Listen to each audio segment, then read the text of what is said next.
Well, this is all that's left of what was 8 topbar hives, 8 vented topbar hives that were thriving all summer long. And we're going in on a halfway decent day to see if this thing's even still going. I kind of have my doubts.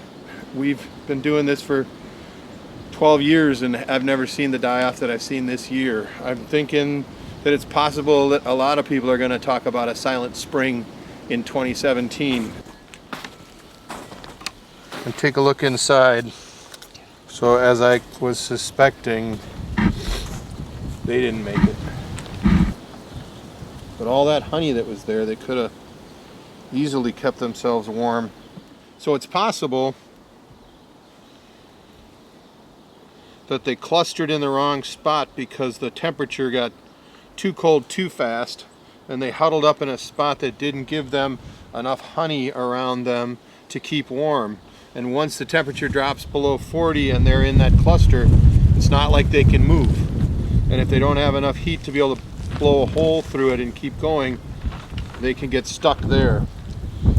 It's possible that there's disease, so I think I might grab a jar and we'll capture some of these bees and we'll ship them off to the lab and see if they can double check and see if there's anything going on with them.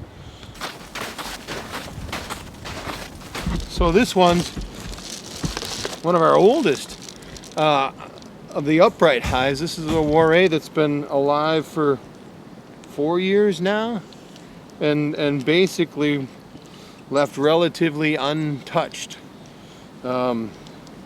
It's swarmed a couple of times in that time, but basically it's found a pretty ideal size and capacity to be able to continue to thrive. We've gotten some genetics from this hive because of its overwintering capability. 41 degrees. Nothing down in there.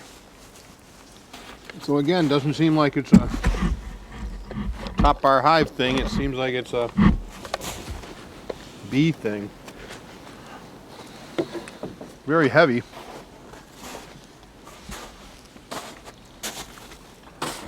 Damn thing's packed.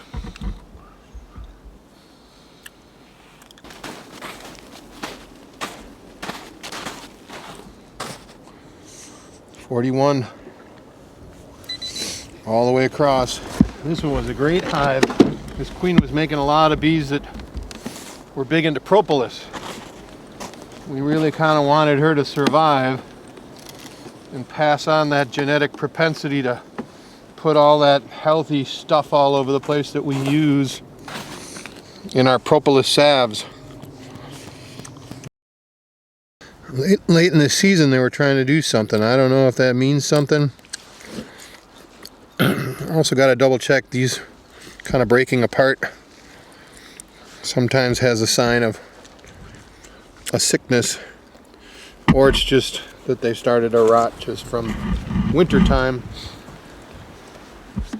You know, and it's important to understand that, you know, this may be happening here in winter, but this stuff is going on all over the world. This stuff is going on in Europe, this is going on in Asia, this is going on the West Coast, it's going on down south, it's going on down in South America, it's going on everywhere. And bees are required to bring abundance to nature. And if it's not the bees, it's the other insect pollinators. And it's so important to understand that if the bees are dying here, the insect pollinators are doing the same thing. Just because bees come back to a box, it's easier for us to see that there's something going on. The first time I've ever seen a failure catastrophic. I know the more we keep on making sisters of sisters of sisters and putting them in place, the less strength that the bees have for things coming up that we don't even know about. Heck, we might have some new kind of a disease, pesticide, parasite, problem thing coming in the next 5 years that the bees had encoded in their DNA forever, that we just cut out because we wanted a particular strain that did a particular thing.